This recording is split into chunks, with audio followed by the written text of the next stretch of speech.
Hello everyone, welcome to Local Beats, Fort Collins' only music show that features both hard-hitting music news and delightful interviews with local musicians. I'm obviously your host, Carson Porterfield. No, silly, I'm Carson Porterfield. You're Nicole Parra, my stunningly beautiful co-host, and lifelong friend. Anyway, let's talk about music. Well, it's almost Halloween, and you know what that means, candy and spooky costumes. But if you're past the whole trick-or-treating scene, then I got some other things you can do. If you're wanting to have more fun than fear, then you'll want to check out pop singers Halsey and Charlie XCX, along with Canadian rapper Party Next Door at the Pepsi Center on October 29th. But if a scare is more what you're looking for, then check out experimental rap group Death Grips and Hard Rockers Ministry at the Fillmore Auditorium on October 29th. If you're not in the mood to drive all the way down to Denver, then you can still check out some local bands playing right here in Fort Collins. Friends of the show and awesome rock and roll trio Maxwell Mudd will be performing and feature the Sears, Rosedale, and Wolfer. These guys definitely rock, and you should check them out on October 22nd at the Aggie Theater. The world lost a music legend this Monday, musician and rock legend Tom Petty. Petty came to fame with his group Tom Petty and the Heartbreakers and became a rock and roll icon. His songs Free Falling, Won't Back Down, and You Don't Know How It Feels all encapsulated what it meant to be an American rock and roll star. Tom Petty was a fantastic musician, and he left the world with one final heartbreak. We'll be right back.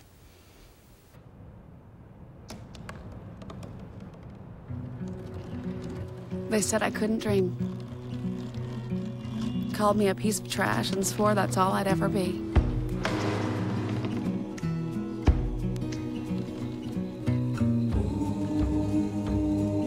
Said a bottle couldn't see the ocean.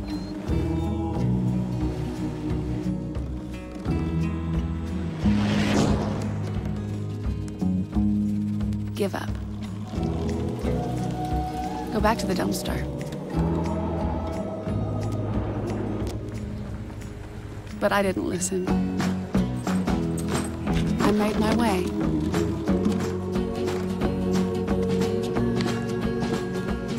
And now, I am what I've always wanted to be.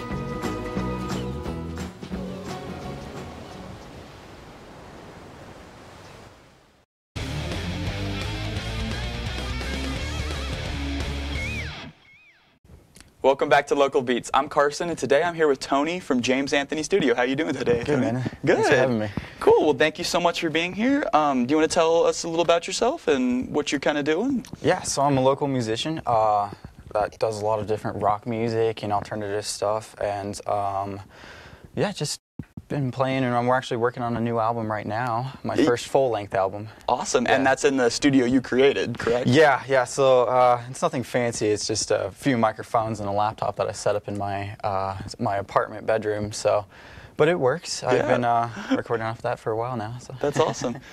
So what's that process of kind of just working by yourself? I know that usually bands have a bunch of other people, and they have a lot of other people coming in. Like, creatively, is that kind of freeing to have your own decision on everything?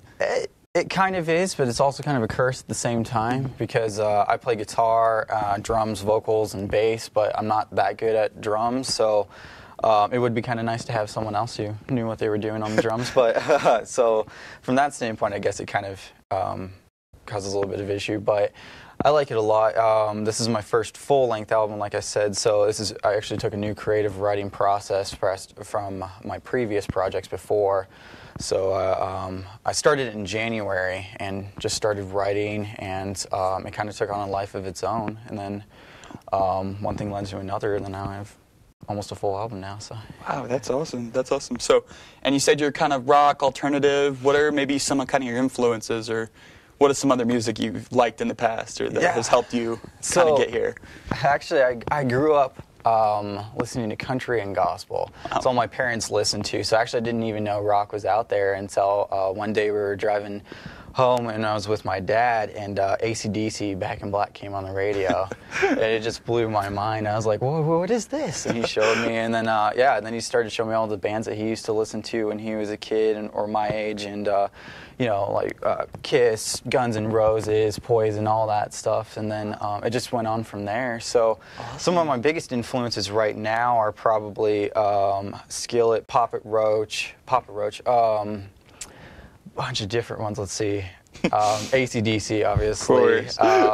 Even some country artists too. Gilbert and stuff like that. So I don't know. I don't like to restrict myself to one genre. I kind of like to branch out, kind of see where it goes. But rock is always the main focus of my music and stuff. Yeah, that's really cool.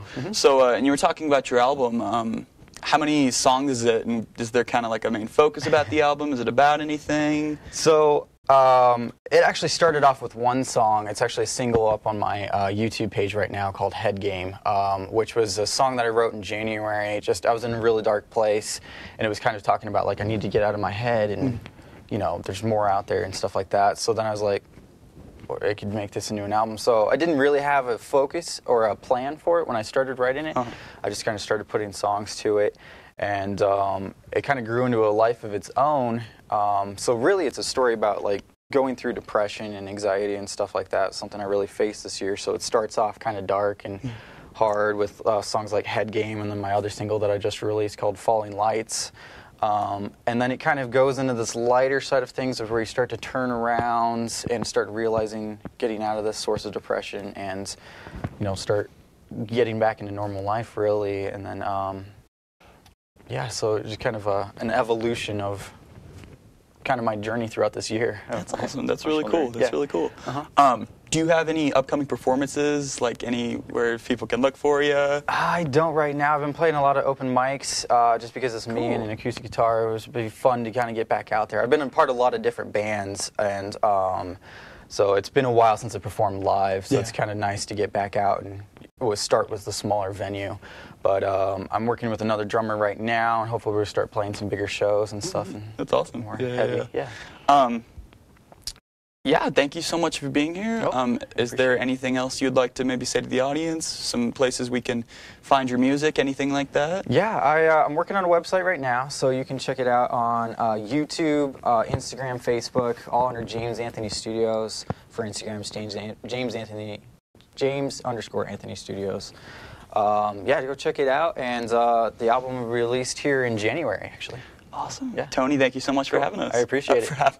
For being here.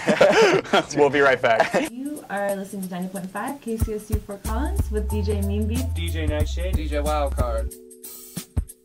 Music to me is one of the best creative outlets that I can think of. An escape from the real world. Music to me is an expression of love. To go from like folk to hip hop to like classic rock, 1960s bossa nova. With music, there's like no boundaries. And I work here because I love music, and you do too. Well, Thomas, pre-diabetes. But with more exercise and a change in diet, it can be reversed. I've tried exercising. It just makes me hungry for bacon. I love bacon, too. And who really likes to exercise? Not me. Me neither. Nobody. So we're good? What?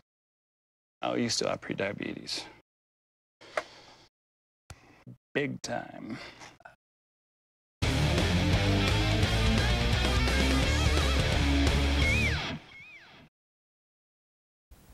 Welcome back. I'm your host, Nicole Parra, and last month on our One Direction segment, I talked about the boys and their success. Well, tonight I wanted to fill you in on what the members of One Direction are up to now.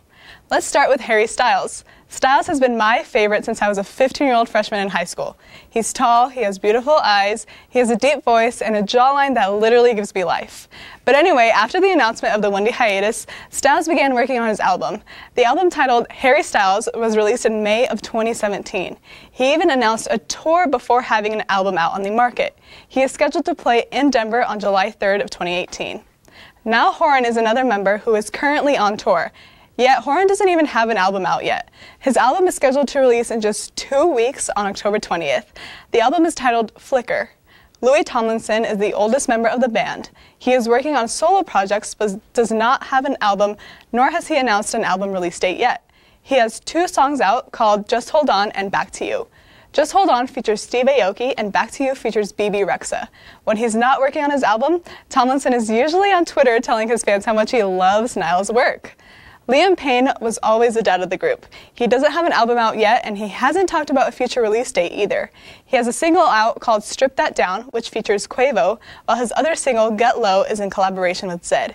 He has a new single coming out on October 20th. And finally, we have Zayn Malik. Malik quit the band in March of 2015 while on tour with 1D. He literally just ended his contract and quit.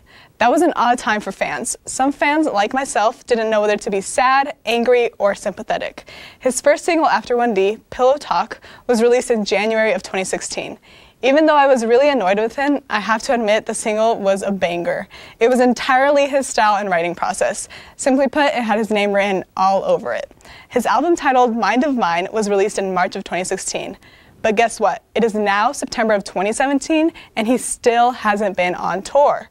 Meanwhile, members like Styles and Horan released tour dates before any of their albums were out. Interesting how life works out, doesn't it? Well, that's a quick update on the 1D boys and their projects while being on hiatus. Stay tuned for another segment next month, only on Local Beats.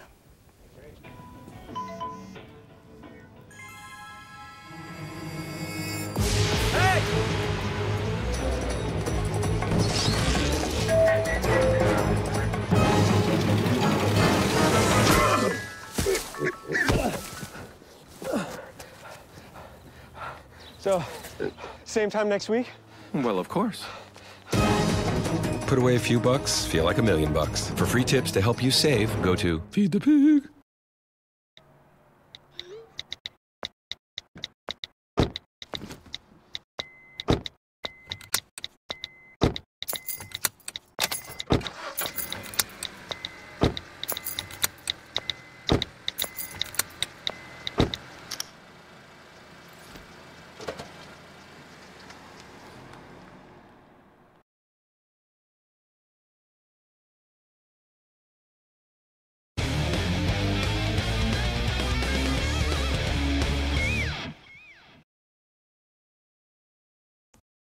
I'm Nicole, and I'm here with Gabe, who recently went to go see The Weeknd on Friday. So Gabe, tell us about that concert. It was a pretty fun experience, I guess, in general. Our seats were really high up, so at first I thought it was going to be not as good as it ended up being in the end, because The Weeknd was actually a better performer than I thought he was going to be. Okay, cool. Yeah. So how did you think of the opening acts? What did you think of them? Well, Nav was like the first guy that came out, and I was really disappointed with him because he was like the main guy I wanted to see, because I just wanted to see what he was like as a performer, because I've already seen the other two people that were out there too. And I was kind of disappointed. He was kind of boring, and it wasn't anything special. And then Gucci, he didn't really have to do much anyways, because he's already popular. Like people just wanted to hear him do his songs. And then, yeah, so the openers, they were decent. That's what, So yeah. you were disappointed by Nav, though? Yeah. Yeah, okay. No, but, So, yeah. So have you been to the Pepsi before? No, I've never been to a concert there.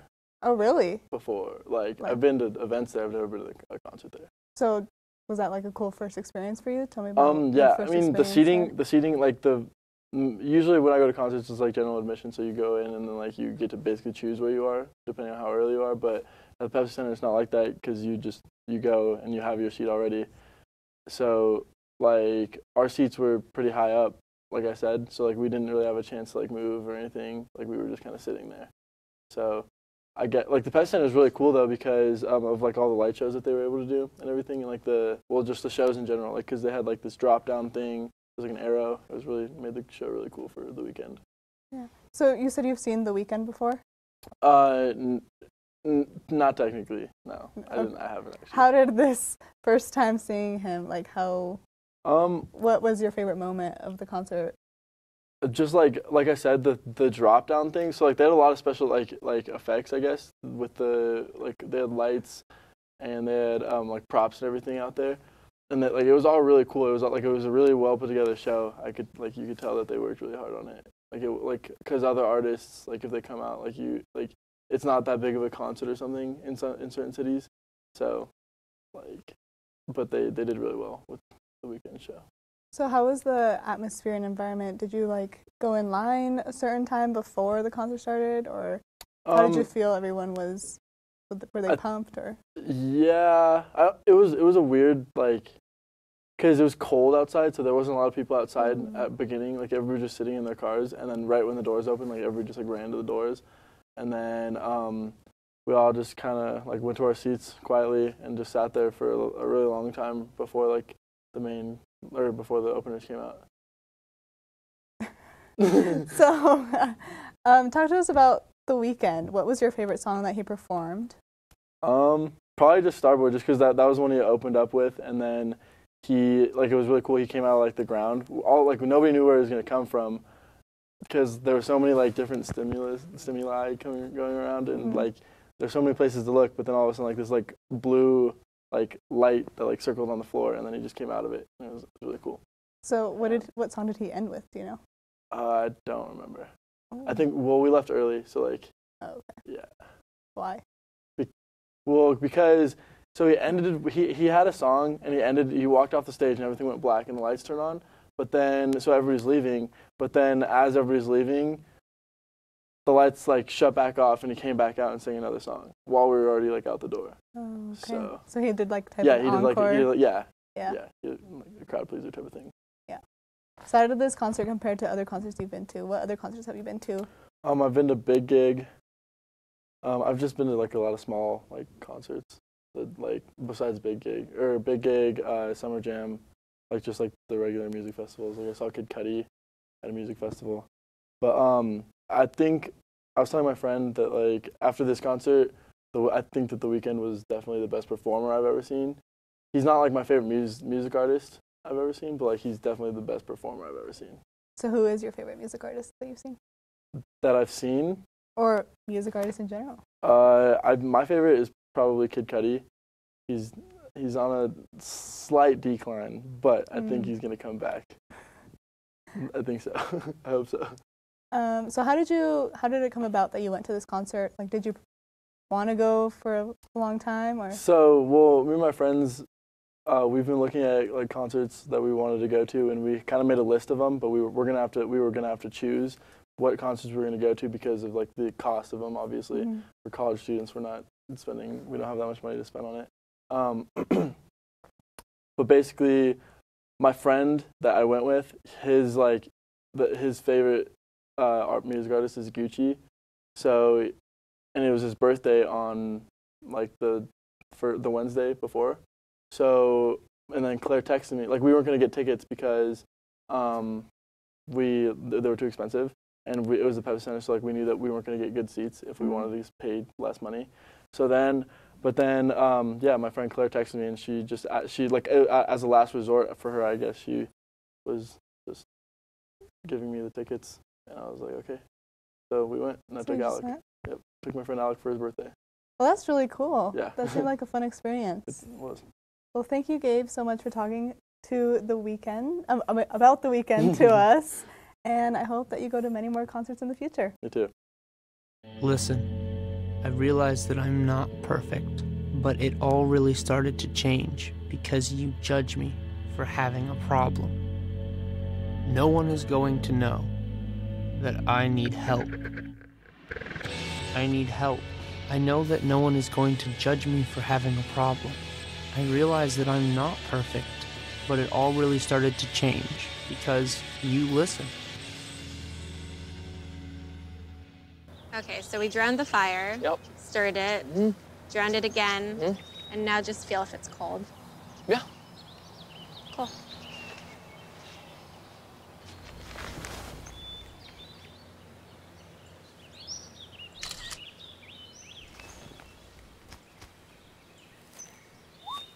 Smokey just gave me a bear hug. I know. I already posted it.